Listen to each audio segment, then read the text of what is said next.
All right, John, chapter 8. Boy, there's a lot in here. This will be part 4. We're going to start at verse 30. The repetition of this.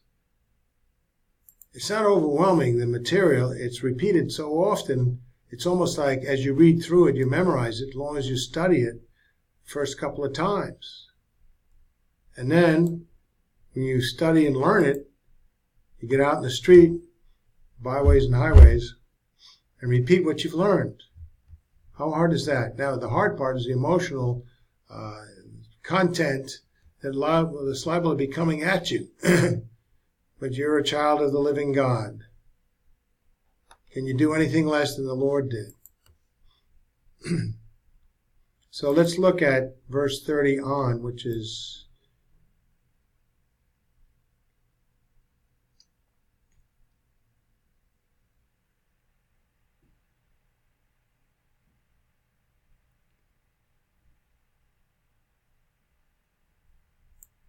D, 8:30 to 32. We'll start with there, see how far we get. 8:30, as he is speaking these things, many believed in him. So, guess what? He may have been arguing with a group of people over here. The ones that over here, from over there, believed in him. You just never know. So Jesus was saying to those Jews who had believed in him, if you continue in my word, then you are truly disciples of mine. You will know the truth, and the truth will set you free. Notice, they believed. Now, if you continue in the word, now you're not just believers, you become disciples. There's a difference. Disciples are all believers, but not all believers are disciples.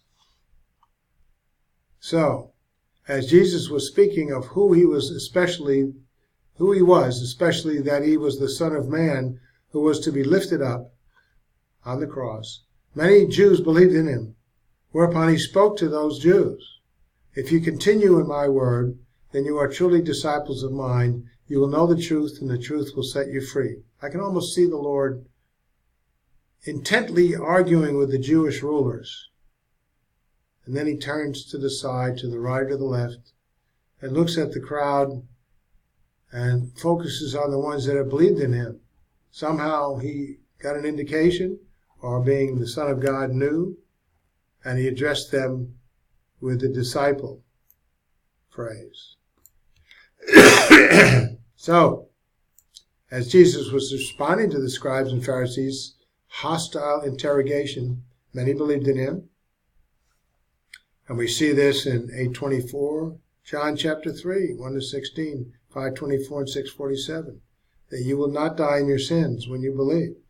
This implies that while Jesus was being interrogated, disrupted, and ridiculed by the scribes and Pharisees, the crowd of Jews who came to hear his teaching were also around him.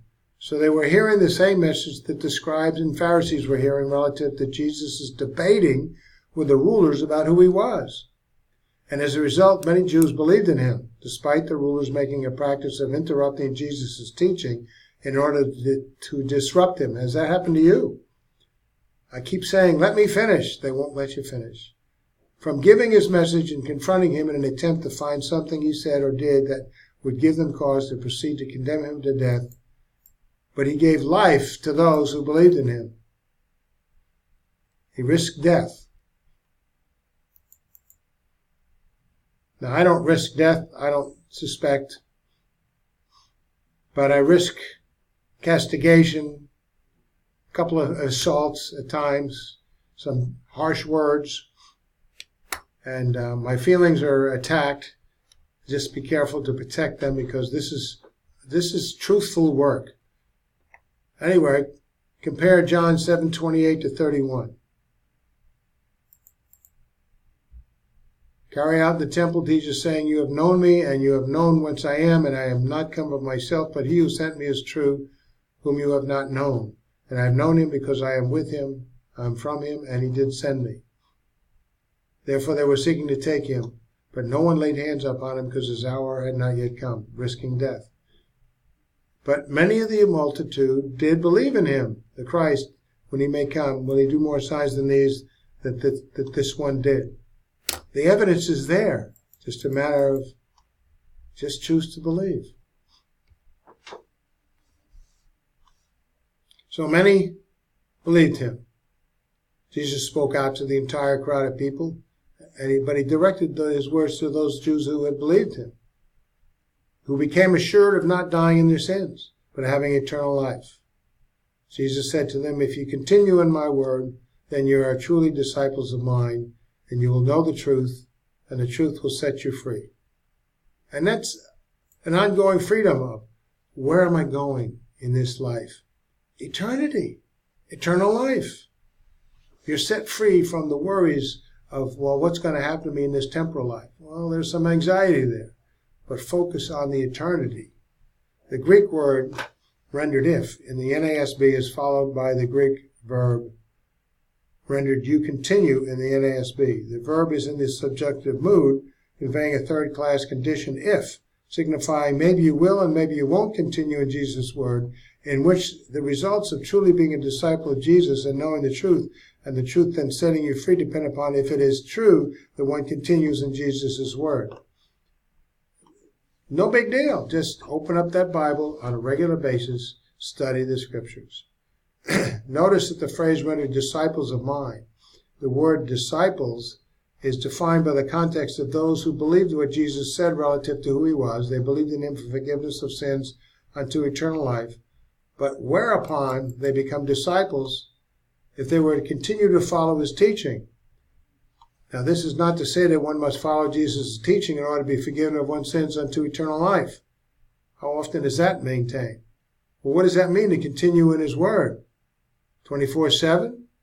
Don't dream of anything but a passage in the Bible? For that is not what Jesus in Scripture constantly and consequently preached, such as in John 8:24, John 5:24, and John chapter 6. You can click on that. And when one who has believed in Jesus Christ and then became a disciple by continuing in his word, Jesus stated, you will know the truth, and the truth will set you free. If you study the truth, you will know the truth. Knowing the truth in the sense of endeavoring to learn and apply the teachings of Jesus Christ, God's word, especially knowing the truth about one's existence, one's purpose, one's relationship with God, with the result that as one continues, one is being freed from the effects of sin in one's temporal life during those moments when they continue in his word. You learn there's an immediate benefit. There's a relaxation. Where am I going? Eternal life. Okay. Well, what can I do in the meantime? Share what you've learned. So, we're looking at 33 to 41a. Those Jews opposed to Jesus who had not believed in him declared descendancy from Abraham, insisting that they'd never been in bondage to anyone. Now Jesus answers emphatically and declared that anyone doing sin is the slave of sin. And the slave to sin does not remain in the house forever, but the Son does remain forever. He said to them, if therefore the Son shall make you free from sin unto eternal life, you shall be free indeed. Whereupon he said, I have known that you are the seed of Abraham, but you seek to kill me. Speaking to the Jewish rulers who didn't believe. Because my word has no place in you. I that which I have seen with my Father do speak. And you therefore, that which you have seen, your father you do. Implying their enslavement to sin and their allegiance to someone other than God and Abraham. Is this confrontational or what? How long has this been going on? Long time. There's a lot of text to John chapter 8. Since Jesus was speaking to a large crowd made up primarily of Jews who heartily rejected him and his message, and even seeking to kill him. Verses 30 to 32 speak of those in the crowd that believed in Jesus and formed a digression. So Jesus formed a digression. So when Jesus spoke out the following words to the people, which were intended for those who believed in him, his words nevertheless were heard by all those around him, believers and enemies alike. Every time you speak to one side, the other side still hears it. If you continue in my word, then you are truly disciples of mine. You will know the truth, and the truth will set you free. whereupon Jesus received a response from the people who were his enemies, not from those that believed in him. Nor was the response from those in the crowd who believed in him but lacked commitment to follow his teachings and thereby never received eternal life. So we have to address this argument. It was Jesus' enemies in the crowd who said to him in John 8:33, "We are Abraham's descendants and have never been in bondage to anyone." Not to anyone have we been enslaved, literally. Never. Jesus said, "How can you say you will become free?" For the hostility toward Jesus in verse 33 was diametrically opposed to the mindset of one who has trusted in Jesus to be set one free from sin unto eternal life.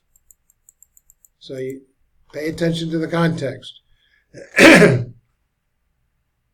There is no middle ground in Scripture where God's word stipulates that one can believe Jesus, yet because of a lack of commitment to follow him as a disciple, one is disqualified from receiving the free gift of eternal life.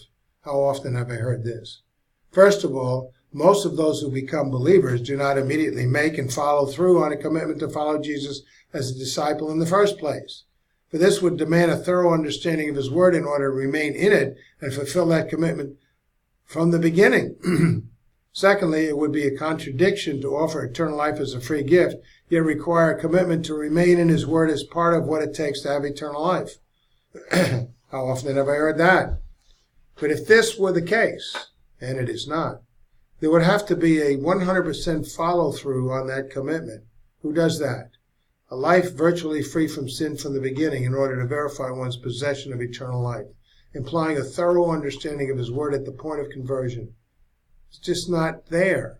Finally, belief in Jesus and making a commitment to live for him in the sense of continuing in his word to be a disciple are two separate things, of which being a disciple, continuing his word, is never stipulated in Scripture as a requirement in order to have the free gift of eternal life. Look at all these passages and so many more, hundreds. There's no commitment. You believe and you have eternal life. You work on that commitment. Some don't. But are you nevertheless a child of God? Didn't get unchilded? So the unbelieving Jews' response to Jesus of "not to anyone have we been enslaved," never, was untrue to such a degree that it characterized those who did not believe in Jesus and sought his demise, which especially included the rulers, as willing to say anything if it would help to condemn Jesus. For when the Egyptians, Assyrians, Babylonians, Greeks, and Romans ruled over Israel, each conqueror restricted the Jews' practice of their religion so that it did not conflict with their own authority, approved religions and culture. They appointed civil and religious rulers over the Jews, the Romans. For example, Herod and Pontius Pilate and the chief priests of the temple were appointed to rule over the Jews by the Romans. Herod sought to establish Hellenism over the Jewish people, a culture and religion completely contrary to Judaism. The Romans also took wealth from the temple treasury to finance building, road, and canal projects, which restricted the function of Judaism due to less capital. And in order to gain favor with their captors, the Jewish rulers modified their religion in order to accommodate the Romans to curry favor with them. The Greeks persecuted the Jews by forbidding sacrifice, circumcision, feasts, Sabbaths, and the possession of Scripture, all capital offenses. So the Greek ruler of Palestine, Antiochus, forced the Jews to adopt Hellenism or suffer death. He placed a statue of Zeus in the most sacred place in the temple. The Assyrians and the Babylonians effectively limited the Jews' religious practice and self-rule by scattering them and mixing them with other people's cultures and religions. The Babylonians destroyed the temple and misused the temple utensils. Yet they just didn't learn. They should be separate to God, and then he would protect them. Furthermore, Jesus was not speaking of religious freedom, but of freedom from enslavement to sin and its effects upon one. Truly, truly, I say to you, anyone doing, nominative present participle, sin is the slave of sin, in the sense that any time an individual is doing sin, during that time he is a slave of sin and subject to its effects. So next time we'll continue on with this. It's ongoing.